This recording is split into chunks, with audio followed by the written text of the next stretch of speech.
Assalamualaikum warahmatullahi wabarakatuh. Sekarang dengar tak?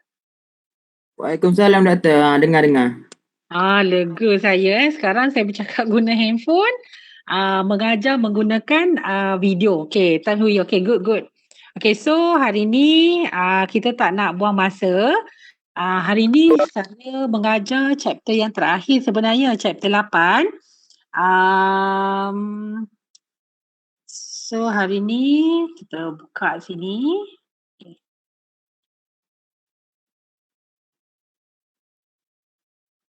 Okay. Alright, sebelum kita mula tu nak tanyalah macam mana semua ya. Apa keadaan rumah kamu semua, ada yang terlibat dengan banjir tak?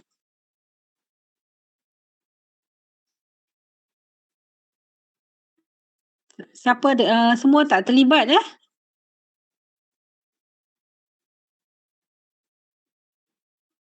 Okey. Rumah semua selamat lah ya? Okey. So tak ada suara semua ni, lapar ke kenyang? Terlampau kenyang? Tuan senyum je, tak ada suara juga. Ada doktor. Alhamdulillah rumah apa semua okey. Rumah semua okey. Rasa dalam kelas kita ni ada yang daripada Lembah Kelang lupa nama dia. Yang daripada Lembah Kelang tu tak terkesan ke? Okey, so tak apa. Kita mulakanlah sebab dalam kelas saya ni semua pemalu-pemalu Okey.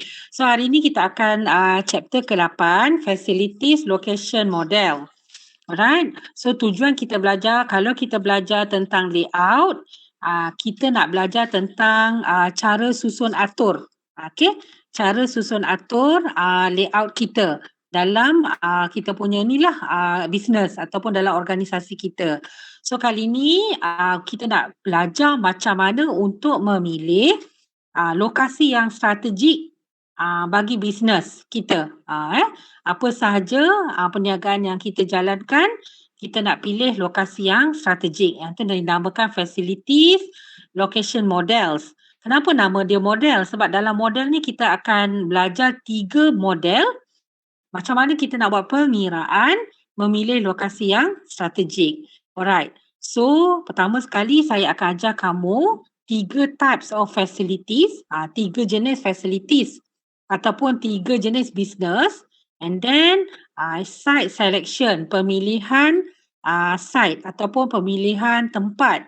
Dekat mana kita nak pilih berdasarkan keadaan situasi yang diberikan. Okey, dan kita nak menggunakan 2 teknik. Okey, nanti saya akan bagi tahulah apa teknik-teknik dia. Okey, so type of facilities. Okey, pelajar, ada 3 jenis type of facilities ataupun ada 3 jenis manufacturing ataupun 3 jenis organisasi. Okey, yang pertama kita panggil dia sebagai heavy manufacturing. Siapa pandai, siapa bijak? Heavy manufacturing ni macam mana? Apa contoh dia? Okay. Ada 3 heavy, light industry dan juga retail and service facilities. Siapa pandai? Kalau heavy manufacturing ni apa contoh-contoh dia? Kalau dekat Malaysia ni, apa contoh dia? Siapa bijak, siapa pandai? Boleh bagi jawapan tak? Kalau heavy ni bentuk dia macam mana? Bagi contoh lah, lagi senang. Siapa boleh? Belajar cepat. Sarah cakap voice. Jangan tulis voice. Kalau voice ni kita akan bagi markah. Tak dengar, cepat.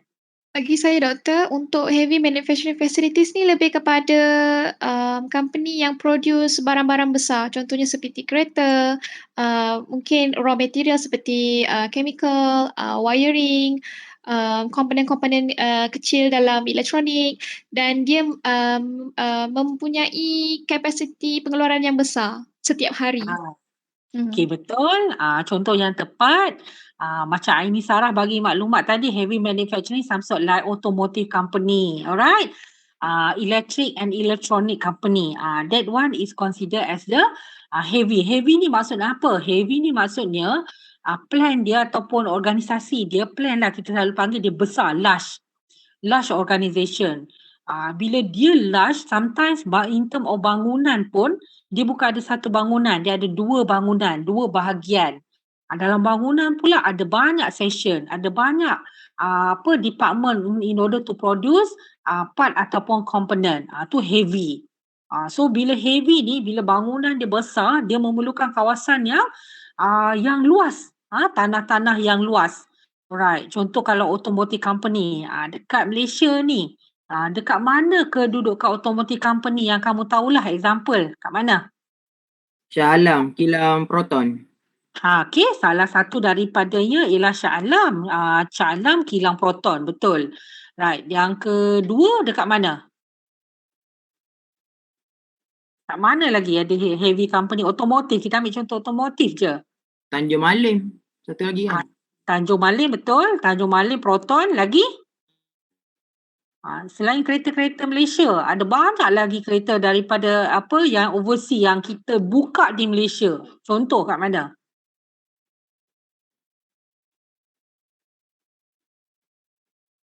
Di mana?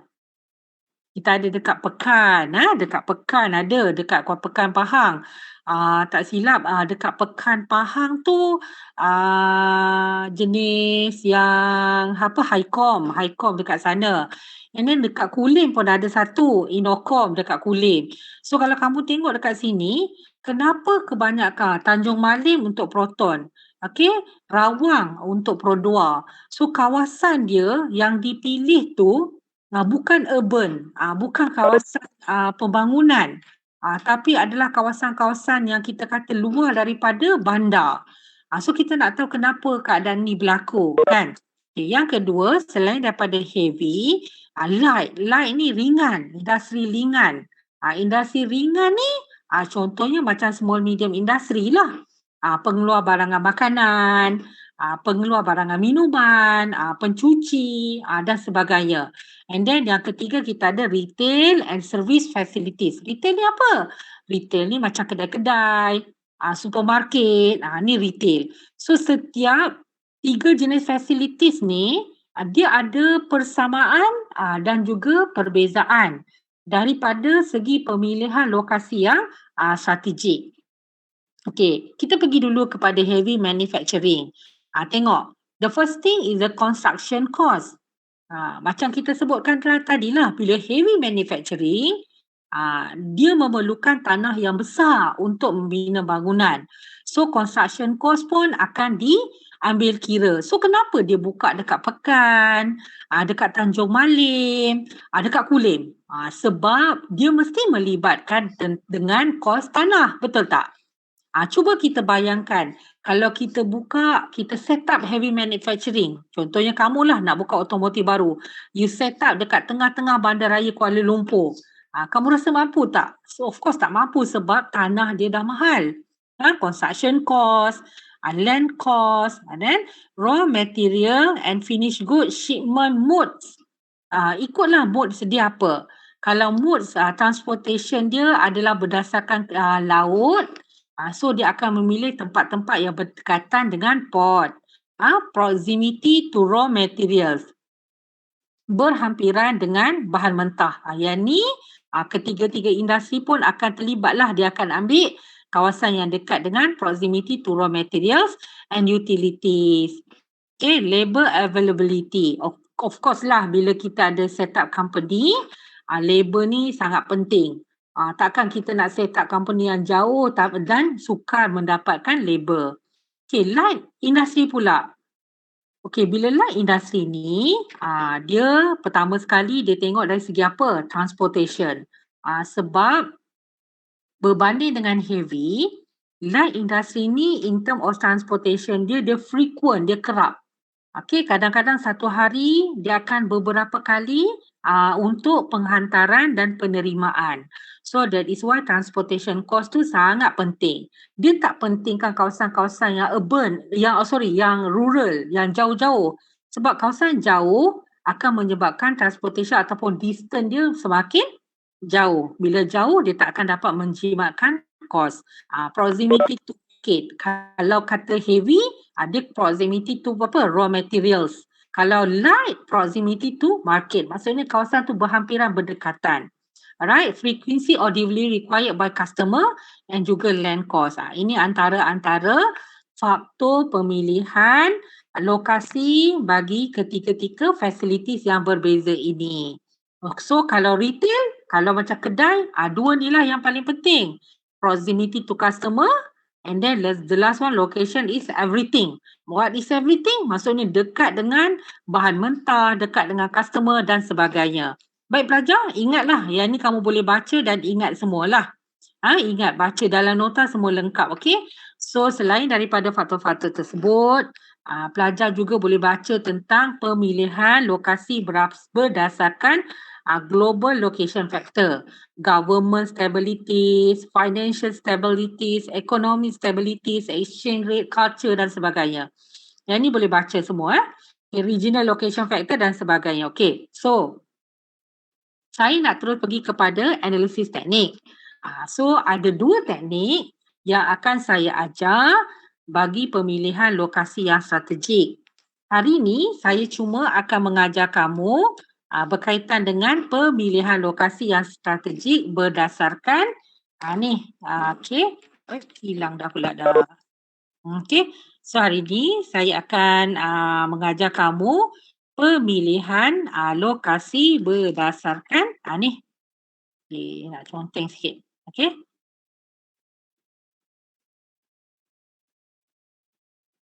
Okey, pemilihan lokasi berdasarkan location rating factor. So hari ni kita nak fokus sini saja. Center of gravity kita akan belajar pada hari Khamis nanti. Okey. So, location rating factor. Okey, nak tahu dulu location rating factor ni macam mana pengiraan dia? Okey, pertama sekali, location rating factor ni dia akan bagi weightage kepada kamu. Alright, weightage factor ni antara 0.0 sehingga 1.0. Okey, this is maklumat pertama yang dia akan berikan yang menunjukkan importance factors bagi sesuatu kawasan ataupun lokasi. Okey. Yang kedua, maklumat yang dia akan bagi ialah berkaitan dengan score each factor. Okey, contoh example. Okey, ini adalah soalan yang pertama. Alright. Soalan berdasar Okey. Ini adalah soalan yang pertama. Okey. Okey, dalam soalan pertama ini, kamu tengok sini . Pertama sekali, dia akan bagi dua maklumat. Pertama, dia akan memberi nilai pemberat bagi setiap faktor-faktor yang dinyatakan. Ini adalah pemilihan site nombor 1, site nombor 2 and site nombor 3. So, yang ni adalah pilihan berdasarkan site 1, site 2, site 3. Site manakah yang paling strategik akan dipilih oleh organisasi. Example So ini pemberat dia. Okay. Setiap lokasi ada labor pool and climates, proximity to supplier, wage rate, community environment, proximity to customer, shipping mode dan air service. So ini adalah pemberat. Bagi pemberat ini adalah berdasarkan tahap kepentingan. So labor pool and climate adalah yang paling penting. So 0.30. Diikuti oleh proximity to supplier, pemberatnya adalah 0.20.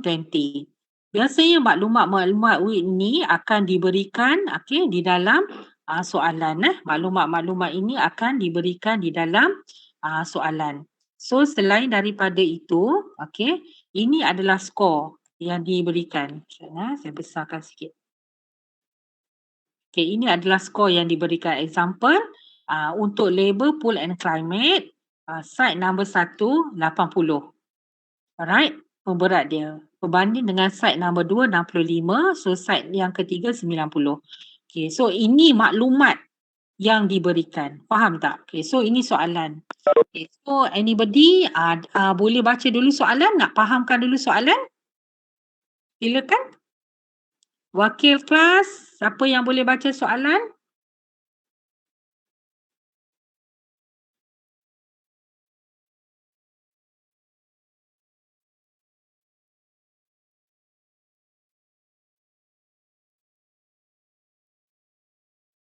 Sila. Siapa boleh baca soalan? Yang atas tu ke doktor? Ya. The Dyneco Manufacturing. The Dyneco Manufacturing Company is going to build a new plant to manufacture wing bearings used in automobile and trucks. The site selection team is evaluating 3 sites, and they have scored the important factors for each as follows. They want to use this rating to compare the location. Okey, terima kasih Anurwirha. Okey jelas Dia dah bagi maklumat tentang company ni, Dyneco Manufacturing Company So this company they want to build a new plant to manufacturing. Alright, so dia nak bina plant yang baru. So di situ dia bagi pilihan site number 1, site number 2, site number 3. So between these 3 sites, okay, you have to choose the more strategic location for this Dyneco Manufacturing Company. All the information given here. Right, the first thing, they provide you the location factor. Alright, di sini kita nampak ada 7 location factor yang diberikan daripada labour pool and climate sehinggalah air service for each site. Okay, site number 2, this is the score, and site number 2, site number 1, site number 3, this is the score. And this is the weightage. So, kamu perlu mendapatkan rating yang tertinggi. Okay, jawapan kamu pilih rating yang tertinggi. So, site itulah menunjukkan kedudukan yang paling strategik. So, macam mana pengiraan dia ialah, okay, begini cara mengira dia Okay, so the first thing, alright, kamu akan nampak weight dia 0.30. This is for site number 1. Apa yang kamu perlu buat ialah, okay, kamu perlu darabkan sahaja. 80, okay, kamu darab dengan 30. Okay, apa jawapan dia? Okay, ni 100, right, darabkan dengan 20. So, what is the answer? And then next, 60 kamu darabkan dengan perpuluhan 15. Right, dan seterusnya 75 darab dengan perpuluhan 15. Maksudnya, skor yang diberikan for each side, right, you have darabkan times dengan pemberat yang disediakan. 65 skor untuk side 1 bagi proximity to customer. Alright, darabkan dengan perpuluhan 10. 85 darabkan dengan perpuluhan 05. Dan yang terakhir 50 darabkan dengan 05. Nampak? Okey. Kamu hanya perlu darabkan sahaja. Dan seterusnya kamu akan dapatkan jawapan dia. 24. Ni hasil darab lah. 24, 20, 9, 11.25, 6.50, 4.25, 2.50. Okey. Setakat ni faham tak macam mana kita nak dapatkan weightage score? Cara dia hanyalah dengan mendarabkan skor yang diberikan dengan pemberat yang disediakan. Alright, kalau labour pool and climate, ambil pemberat, darabkan dengan setiap skor. Katakan sekarang site 1, so untuk proximity to supplier, skor dia for proximity to supplier which is 100 times 0.20. Faham tak semua? Okay?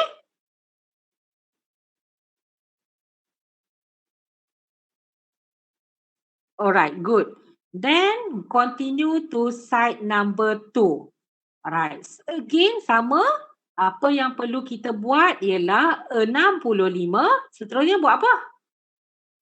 65 darab dengan 30. Betul. Darab dengan 30. 91. 91. Seterusnya. Darab dengan 20. Betul. Darab dengan 20 dan seterusnya. Baik, belajar. And then daripada situ kamu akan dapat jawapan dia. Okay, kita darablah. 65 darab dengan 0.30. Berapa jawapan dia? 19.50. Okey, betul tak semua? Okey, 19.50. Okey, tepat So, maksudnya kamu sekarang dah faham.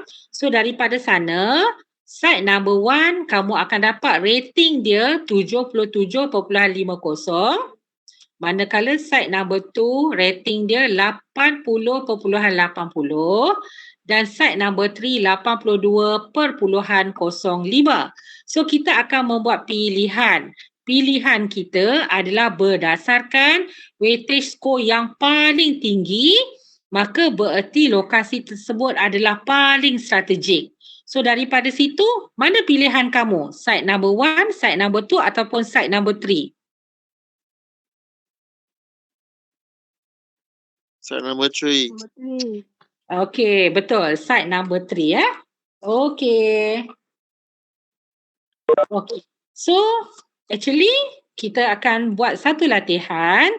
Okey, so kita sama juga walaupun tak ada soalan kat atas ni, kita nak memilih sama ada nak France ataupun Denmark untuk set up our new plan. So pemberat diberikan di sini. Boleh tak kamu bagi tahu jawapan kepada saya antara France dan Denmark, manakah lokasi yang paling strategik untuk pemilihan bagi soalan ini? Sila selesaikan dan share jawapan pada saya. Saya bagi masa sehingga pukul 2.10. Share jawapan kamu dalam Telegram. Okey.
Okay, so banyak kawan-kawan kita dah pun dapatkan jawapan dan tunjukkan jawapan. So terima kasih banyak-banyak. So jawapan dia apa pelajar semua?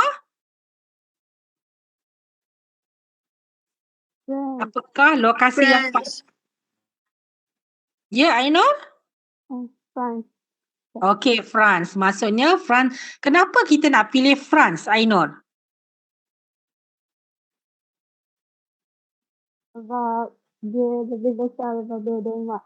Ya, disebabkan oleh weightage score yang bagus ataupun yang lebih tinggi nilai dia daripada Denmark. Okey, so faham semua bagus. So sebenarnya hari ni saya nak cover ini sahaja. And then untuk yang kedua iaitu yang pemilihan lokasi strategik berdasarkan center of gravity, saya akan cover pada next class kelas akan datanglah pada hari Khamis ni. So kalau macam tu boleh saya bagi sedikit latihan tak untuk kamu buat? Boleh tak semua? Boleh. Boleh. Okay, very simple question very simple. Semua latihan tu saya dah share. Boleh buka 5S7-4. Buat yang tu je, very simple. Satu soalan je. S7-4. Okay, so saya share lah. Saya screenshot print ni. Okay, dekat sini. Ni latihan yang kamu perlu buat.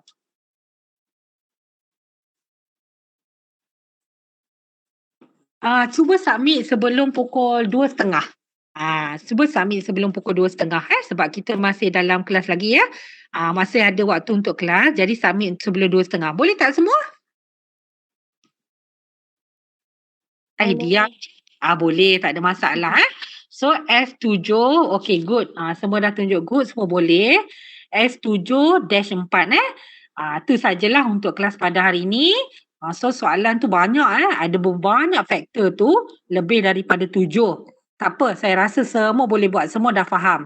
Okay, latihan ni hanyalah untuk memberikan lebih faham lagi, okay, so kalau macam tu, itu sahajalah perjumpaan kita pada hari ini. Model yang pertama, mau submit kat mana Fatin tanya? So submit macam biasa dekat OL Online Learning. So saya akan sediakan dia punya platform, okay? So ingat S7-4 itu saja. Alright, so dengan itu terima kasih semua. Jumpa lagi pada kelas